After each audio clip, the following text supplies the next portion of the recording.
Like, what do you want him to do? Run around saying he's a fucking Nazi? Is that what you want to do? Is that what you need to hear from him? I mean, he's got people in his cabinet that have fucking Sig Heiled. You got Elon Musk Sig Heiling. Okay? Is here. This is like, I think this is exactly how this kind of shit happens. Like, historically, this is how it has happened. I don't know what more you need to see to arrive at this conclusion. It's just like, what do you want him to do? Run around saying he's a fucking Nazi? Is that what you want to do? Is that what you need to hear from him? I mean, he's got people in his cabinet that have fucking Sig Heiled. You got Elon Musk Sig Heiling. At the inauguration, you even got that. Fuck the mainstream media bullshit reporting. This coverage is so weak. Brother, close your eyes and imagine Joe Biden doing that in a red state. Okay? Just do it. And there was good reason for him to do so when Greg Abbott was actively ruining the executive authority over immigration, actively defying the interests of the federal government. He could have done that. Imagine a military takeover of Texas.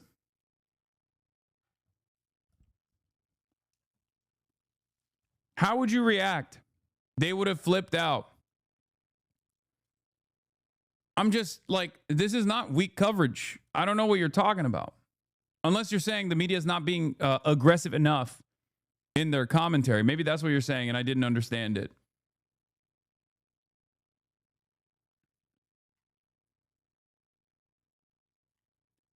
Like, I have detailed exactly how this is going to happen, and it's going along in the exact ways that I said it was going to happen. 2025 blueprint. Now, this comes after the president fired. Oh, you're saying the media is weak on calling this bullshit out. Even my hog parents are increasingly saying they just can't watch the news. They don't watch because they know they're complicit, but they have stopped denying this shit isn't happening. Yeah, this is exactly the kind of like aesthetic stuff that Americans, regardless of what their political background is not in favor of either.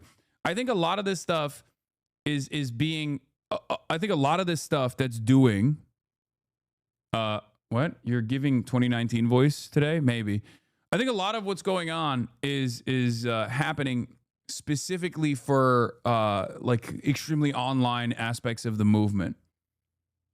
Like, this shit is not something that like average Republicans, if they pay attention to it, this is not the type of shit that average Republicans would be on board with, I don't think. Maybe I'm wrong, but I just don't see like regular ass Republicans, like lifelong Republicans, turning around and just being like, oh my God, this is great. I love sending the fucking police. Like, fascism theater is not something that everyday Americans will be on board with. It's kind of like when I got detained, there were people, there were immediate family members that had literally, that had been to January 6th, like that had gone to the Capitol on January 6th, like massive Trump supporters. Okay, I know people who are not my family members, but like friends of mine and their immediate family members. When they heard about that, they were pissed off that the government was literally detaining people because they pegged them as political dissidents. Like, that's the type of shit. I feel like that is the type of shit that pisses off even Republicans in general. You know? Big Balls got beat up by a 15-year-old in D.C. and Trump sends the National Guard. 15-year-olds get murdered in schools across the country and Trump sends thoughts and prayers. Yeah. There's a bunch of interesting stuff, but it's framed as law and order, so Republicans do kind of like it. Also, there's a lot of black people in D.C. No, for sure. This is for that reason. He's doing it for that reason because D.C. is a black city, okay? That is the main reason. This is a way to stop. This is a way to just basically signal in the same way that, like, when you do ICE raids in like Los Angeles and you rip apart families, like you're saying to your base, to the most racist elements in your base, like, I'm doing this for you. I got you. No more Mexicans. Like, I hear you, right? This is the same version of that, but just for black people. Ironically enough, it's also for the same base, because those guys want brown people and black people to get the fuck out of the country, right? Or to be violently suppressed. So you're designing this like incredibly fucking violent, ridiculous, this incredibly violent, ridiculous enforcement mechanism specifically to soothe the interests of some of the most reactionary elements within your base. I don't think you can keep pushing like this without significant response. I think this creates a lot of animosity. The problem, of course, is that you don't have a well-organized opposition party against this kind of thing that's like actively egging on the population to respond, to actually throw a fit, to fuck shit up. You don't have that anymore within the Democratic Party. They're gone. And you kind of need that. This is not me shepherding people into the Democratic Party. This is just me saying that, like, you do need that because you need your parents and your grandparents to also be on the fucking streets. There's no other way to stop this. And if your parents and your grandparents are going to get on the streets, the media has to cover it. The media has to cover the anger and the resentment that people feel. Okay? And in order for the media to cover it, you need the opposition party to actually go out on television with regular frequency and constantly give quotes and constantly say, this is fucked up. This is pissing us off. This is not what we are. This is not what America is supposed to be about. What the hell is going on? We need to go out and protest. The previous commissioner claiming without evidence that last month's poor job. Or people don't do crime? What do you mean? What? People don't do crime? Dog. Crime is a constant. Okay, when you live in an environment where there's poverty and wealth, crime is always going to exist. But what you're supposed to look at is if crime is out of control. Trump claims crime is out of control. DC numbers show the exact opposite. It is at a 30-year low at this point in DC, which means that for all its faults and failures, what they have done so far has been kind of working. This doesn't mean that there isn't crime that's still taking place. Crime is still happening, of course. Crime happens all around. It's a matter of whether you tune into it or not. And unfortunately, despite the fact that red states have higher homicide rates and higher rates of gun violence than fucking blue states do, we all seem to think that blue states, where there's a lot of black people, are the only places where crime is manifesting. I wonder why. If I were to ask an average person on the streets, who has a higher violent crime rate? Which state has a higher violent crime rate? New York or South Carolina? They would say New York, but it's actually fucking South Carolina because it's directly a consequence of poverty. It's directly a consequence of people's material conditions. Military will only target criminals? Yeah, no, totally. Just like they always do. Brother, the military has no training for law enforcement purposes, okay? You have the military police, but even then, they don't do necessarily a good job. Cops don't even do a fucking good job with this shit, especially in America. The military is even worse than that. The military has one purpose. It's to kill, okay? That is what the job of the military is. They kill people, okay? That's what they do. They kill people. They get sent somewhere and they shoot. They use lethal weapons and they shoot. They don't do crowd control. They don't do any of that shit. They are there to kill. This is precisely the reason why there are laws in the books against this very same thing that's happening currently. Okay?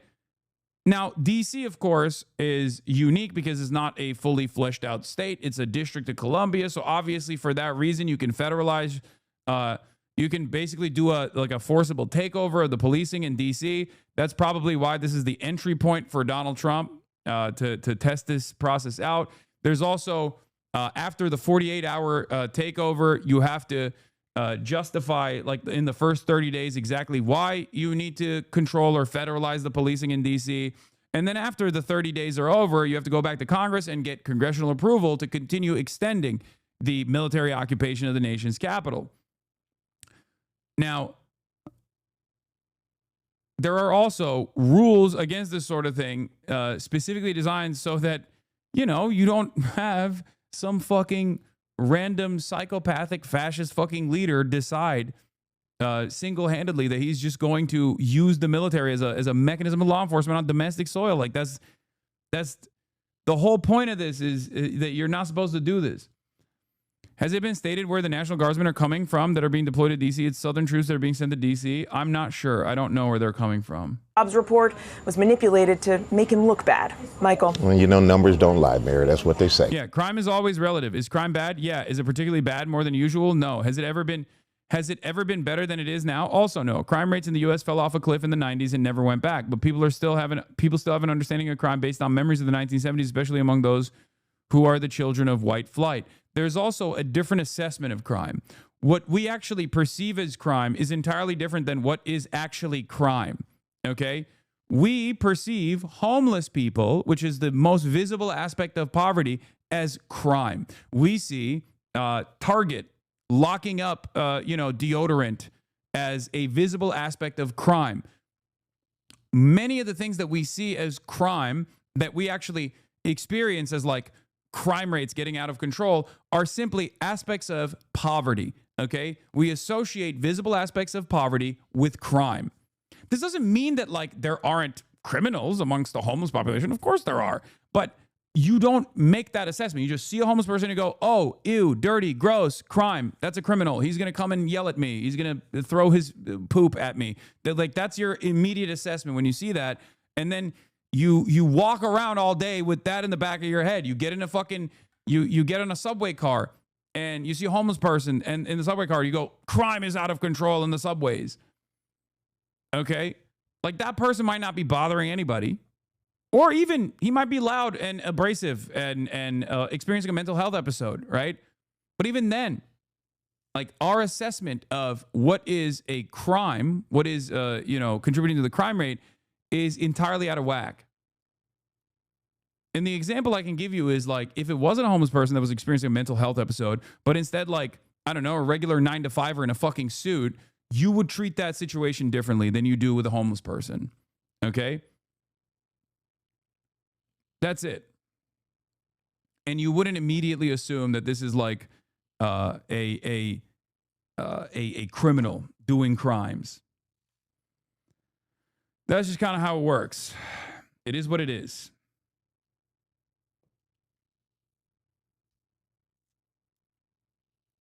And for the record, this doesn't mean that it's good that there are homeless people experiencing mental health episodes in broad daylight that are subject to the elements with regular frequency. I'm not saying that at all. They need homes, okay? No one should be homeless. It's ridiculous that we are in the wealthiest nation on the planet and 600,000 people are going to be sleeping outdoors tonight, okay? That's crazy. That's insane. That's insane. That is unacceptable. And that is a policy failure. But the solution to that isn't to like, I don't know, sick the military on these guys and fucking kill them. Half of the guys are fucking veterans themselves, ironically enough. Okay? Not half, but a big chunk of them are veterans themselves. The solution to that is to tackle poverty because people don't become homeless because of crime. People become homeless because of poverty, because they get priced out of the housing market. But of course, no one wants to solve that.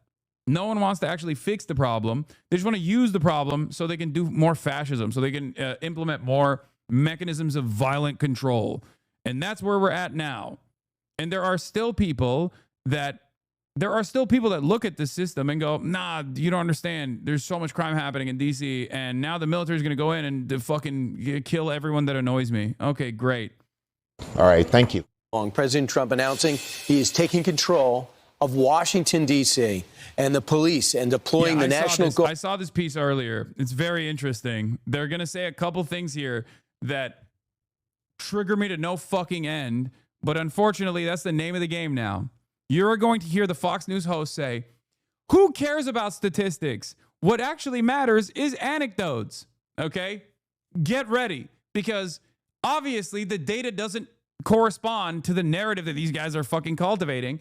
So either you have two options there. Either you tackle the data, you directly fight back and you say the data is wrong for this reason or that reason, or you just completely drop that and go, crime is up because I feel like crime is up. Okay? It's my personal feeling. It's my personal feeling that matters more. Trust me on this. Trust me on this. My feeling is that crime is up. I see black people all over the place. I see homeless people all over the place. And that scares me. And for that reason, I think we need the military. We need the military to occupy the nation's fucking capital. In an unprecedented crackdown on crime in our nation's capital. Mark Meredith joins us now from Washington with the latest. Hey, Mark. Ainsley, Brian, and Lawrence, good morning, friends. Once again, traditionally getting tough on crime is not controversial, but the White House is facing opposition from D.C. leaders after it vowed to help clean up D.C. streets. We got the idea of what the president's unveiling here. He's dispatching 800 National Guard troops, taking control of D.C.'s police department, and offering more federal resources to help the district get crime under control. This issue directly impacts the functioning of the federal government and is a threat to America, really. It's a threat to our country. We have other cities also that are bad. We also got a statement from D.C. City Council. They responded to Trump saying this is a manufactured intrusion on local authority. Violent crime in the district is at the lowest rates we have seen in 30 years. The statement goes on to say federalizing the police department is unwarranted because there is no federal emergency. But guys, crime is still happening, including overnight. There was a fatal shooting roughly 1 mile from the White House. Now we're hearing from D.C.'s U.S. attorney, who is urging local leaders to stiffen the punishments criminals may face for crimes both big and small. We've got to repeal these laws of the left-leaning D.C. Council, one member of whom I just indicted recently, and we've got to make this place safe for the people in the district. D.C.'s sole congressional delegate is calling this all political overreach, but D.C.'s police union is applauding the White House for taking action. In order to fix this problem and make sure that it doesn't ebb and flow and that the feds come in and we lower crime and then they leave and we're left holding the bag, it's very important that people know that there is underlying legislation that needs to be corrected so that we can actually properly staff this police department in order to properly police the city. Now, the president says he's open to additional crime crackdowns in major cities like Chicago and Los Angeles. The mayor of Chicago said if Trump were to send the National Guard, that it would destabilize the city. That's the quote out of Chicago. Lawrence, Ainsley, and Brian, back to you guys. Mark, the dynamic was so fascinating yesterday because you have the mayor come out and go, well, crime is down. I don't know why he's doing this. He's got a pandemic mindset. But almost everyone in the press room is. This is the best part. This is the best part. Get ready. Brian Kilmeade about to pop off. Living in Washington or the surrounding areas. So you don't need to see a bar graph or a pie chart. Don't look at it. Don't look at the pie graphs. Don't look at the bar chart. Don't look at the data. Don't look at the data. Don't look at the data. My feelings, and your feelings. Oh, you don't actually feel like crime is actually that significant of a problem in D.C., or you feel like it's gotten significantly better? It doesn't matter. Doesn't matter. My feelings over your feelings. Please stop. Stop looking at facts. Don't look at the data. Don't look at the data. What are you, gay? What are you, woke? They're fucking the framing here from a mainstream instrument of media is so alarming, dude. Like, these guys are supposed to be. There's certain things that they're not supposed to do. This is one of the things that they're not supposed to do, okay? As someone who studies criminology and lives in the DMV, this shit is so infuriating. It's just like, it's so fucking frustrating to be like, no, don't look at the data. Data lies. Data is a liar. Please, your feelings, that's what matters.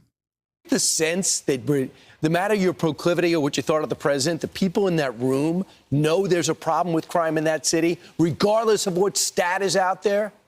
Brian, I couldn't agree with you more because statistics don't tell the entire story. And obviously, if you're a victim of crime or if you know somebody. Statistics don't tell the reality. Oh, that's right. Hey, man, perhaps there is a need for statistics for this exact same reason. Because personal anecdotes, especially as it pertains to crime, are so emotional. When you have a degree of emotional investment, when you actually have like a low impact crime, let's say someone broke into your car. Okay. Someone broke into your car. They didn't even steal anything. They just broke your window. That is a costly endeavor for you. But more importantly, it's an emotional endeavor. Why is it an emotional endeavor? Because you feel like your sense of security has been ripped away from you. I totally understand why someone who's been victim to such an act is going to feel insecure, is going to feel scared. Okay, so that person is obviously going to think crime is actually completely fucking out of control. It's gotten out of hand, right? This is precisely the reason why we need empirical evidence. Why do we need empirical evidence? Because anecdotes are clouded by bias. Okay, and especially when it comes to something like crime, if you have been mugged, or if you have experienced some kind of crime, low impact, high impact, doesn't matter. Your personal relationship with this, your personal relationship with whether or not crime is completely out of control is going to be completely out of whack. We have no way. You have no way at that point to like make an assessment. It's just your own personal individual experience, and it is completely clouded by the emotional impact that had on your life. This is precisely the reason why we have to rely on data to make policy decisions.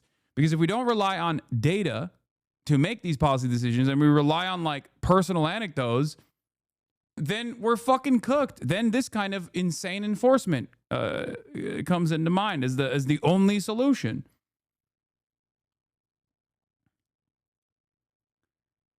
So you want empirical things now, socialist boy?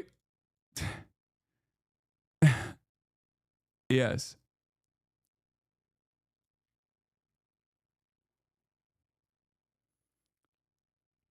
Didn't you know that crime is a naturally occurring phenomenon that is not rooted in any systemic, economic, or sociological problems, and that people engaging in crime also aren't included in that classification of the people of DC? There are non-people. Yeah.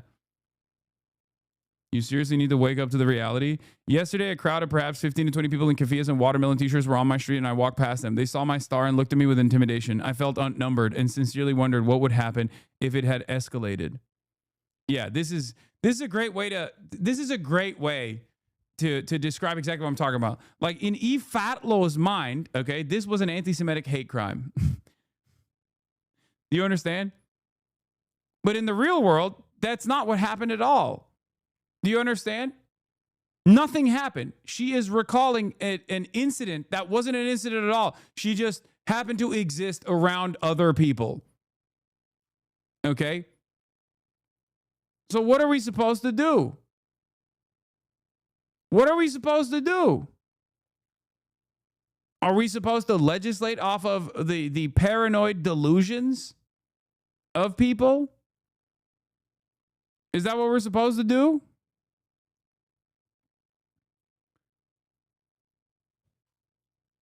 Is it really relevant, though? I feel like people will believe what fits best their narrative, no matter how valid evidence are. Shouldn't we focus on this fear or fight against it with emotions, feelings, rather than facts? I mean, sure, that plays a role in this commentary as well, certainly.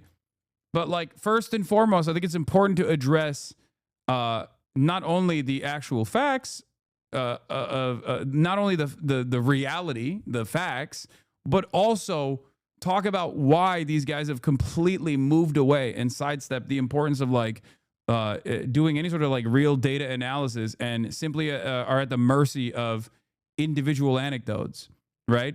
Because the difference to this is just like doing a man on the street interview with regular citizens of DC and asking them if they like having military on the fucking streets. Does that make them feel safe? The problem is the media never does that. Okay? Like, I'll give you another example of crime panic and also bullshit over enforcement of crime panic narratives. New York City subways are some of the safest around the planet, but there are still obviously incidents that take place in New York City subways. If you were to ask people in the media, they say it's bedlam. Okay? They say New York City subways are unimaginably unsafe, that there is a murder happening every 5 seconds. Okay? And what do you have to do to combat this fear that people have? You have to send in as many fucking militarized police forces as possible to the New York City subway so they can sit there and play Candy Crush. Okay? But at the time, if you were to ask people how they felt about all of these like heavy duty, heavy set, militarized cops at subway stations playing Candy Crush, they didn't like it. They didn't like it at all. Like the people who are actually commuters don't like it.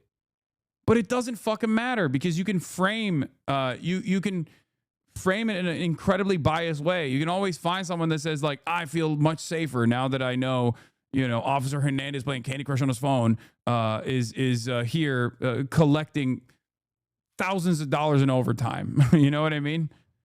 Like you can find people that will say that. So you can craft a successful narrative around like how great this is actually. And that's precisely what Fox News does. As opposed to liberal media outlets don't do that, to develop a counter narrative to say like, this is not something that people are fucking with. They don't like this. Doors open. Doors open. Wait, hold on.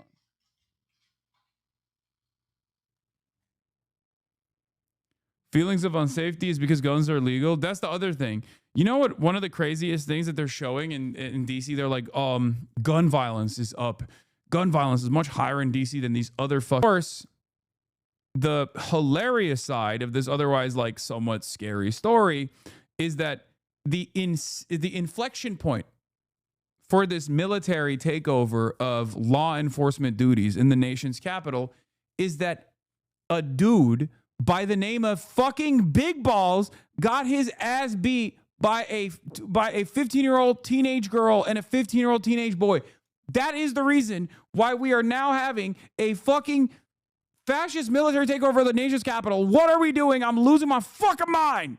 The nation's capital put on notice, awaiting the arrival of hundreds of national. Kim Jong-un is odd for sure, but like he's still like a fascinating character. He's like in control over one of the only countries that's like not even one of the only remaining like nation states that's like completely remote. Okay. Viktor Orban is the leader of Hungary. He's smack dab in the middle of the fucking, well, not in the middle, but like, he's right there in the European continent. And he's just a fucking powerless autocrat. He has power over his own country, but ultimately in the global scheme of things, like he has no motion. Do you not understand what I'm saying? Like him liking authoritarian strongmen for only the quality that they are authoritarian strongmen is perhaps most evident in someone like Viktor Orban, because Xi Jinping is a charismatic strongman leader for sure, commands a lot of power he's the leader of China, okay? China is a hegemonic superpower. Kim Jong-un, again, understandable that you would like find him to be a fascinating character because he's responsible single-handedly for an entire nation state that is like a sovereign nation state that has nuclear weapons, and also on top of that has been completely outcast from the global marketplace. Like they're not a part of the regular international system that we've designed. But when you got, and even with like Erdogan is a feckless servant of the American state. But having said that, he at least has like NATO. He has like a NATO army. You know what I mean? But with like Viktor Orban has nothing. The only reason why you would say you like Viktor Orban is because he's an authoritarian strongman who's right wing, who like says he hates gays. He has nothing. What do you mean? He plays both sides. He's like beholden to Chinese influence, beholden to Russian influence. Obviously, still a servant of American reactionary sentiment as well. He's got nothing though. You know what I mean? No disrespect to Hungary, but like in terms of like all these other global leaders and shit, like he has no motion whatsoever, other than like the only quality that he brings to the table that you might find fascinating or good is that he just sucks. He's just a bad dude. He's a bad dude, and he's right wing, and he's authoritarian.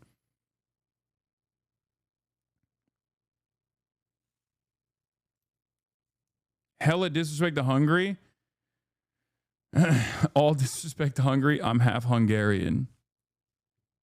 My Hungarian friend just makes fun of him. Lamau, they find him feckless. I mean, he is. Many world leaders are. I mean, look at the serious world leaders, right? Even in Western Europe, look at France, look at Macron, look at fucking Kid Starver. They've shown their asses over and over again. They've made it. They have they've basically shown everyone in their own nation states that they have no sovereignty whatsoever, and this entire like anti-EU sentiment, this entire anti-European Union sentiment was all nothing. Okay, because remember, so many of these countries had like independence movements to rid themselves of like European Union sovereignty. This is bad, you know. European Union should not be controlling us. Like, why is that happening? And then you look at them and it's like, oh no, there's a real daddy. There's a real daddy who is sometimes called daddy by some of these fucking leaders like Rutte. Shameless.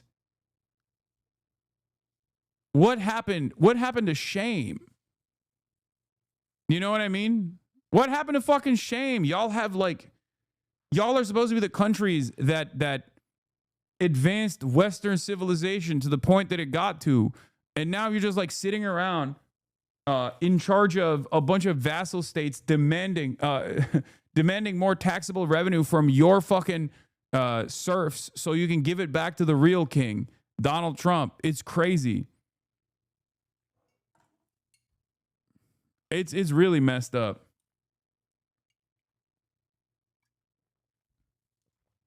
Generational fall off.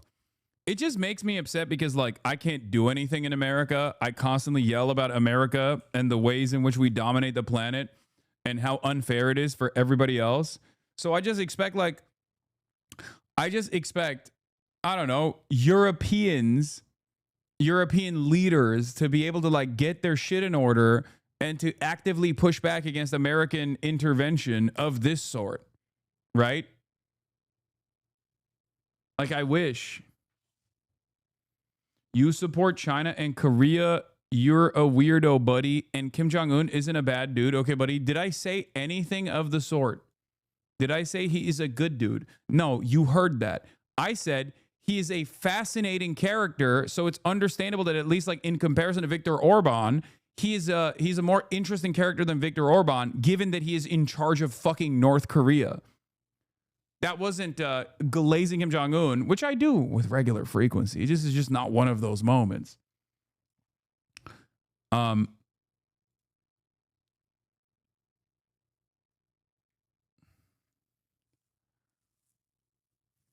saying that like it's more understandable he would it's still strange, but it's more understandable that he would be fascinated with someone like Kim Jong-un as opposed to someone like Viktor Orban. And it's clear that the only thing that he cares about is like being someone being an authoritarian strongman. That's it. Okay? That's it. That's got to be it. Because why else would you ever glaze Viktor Orban? There's nothing. There's nothing to glaze. Half his country doesn't fuck with him. You know? Glazing a dictator is crazy. Brother, we live in the United States of America. We are currently talking about our president doing that, okay? After years and years of presenting America as this like force for good, a force that preserves and defends democracy, Donald Trump has completely dropped any notion that we're invested in that. He literally is moving the troops to the capital of the nation. Donald Trump is moving the troops to the nation's capital, okay? That's where we're starting off today. That is where we are starting our journey on this wonderful morning. The Trump regime, I repeat, is moving its military to the nation's capital. This is quite literally what happens in historic fascist movements. This is how it goes. Okay? This is how it starts. This is how it goes. We're doing it. And it's not even like, it's not on some like 2016 fuck Trump shit. This is just straightforward. This is a straightforward attempt to at least have like some semblance of control when full tilt fascism comes our way. And it's already at our doorstep. And of course, Guard troops as the president places Washington, D.C. under federal control. This is Liberation Day in D.C., and we're going to take our capital back. President Trump declaring a public safety emergency in D.C., placing attorney. yeah, Big Balls is the Franz Ferdinand. You know, that's what we're doing. That's like we don't even have like a real fake crystal knock inflection point. Like, hello.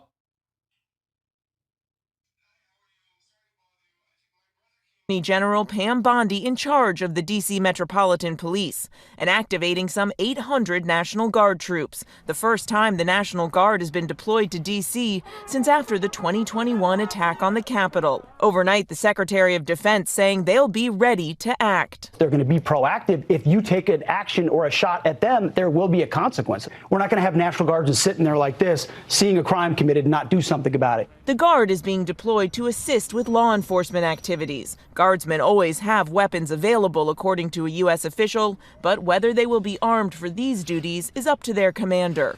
The president is painting an apocalyptic picture of the nation's capital, adamant crime is spiraling out of control. But the official figures show crime in the capital is actually in decline.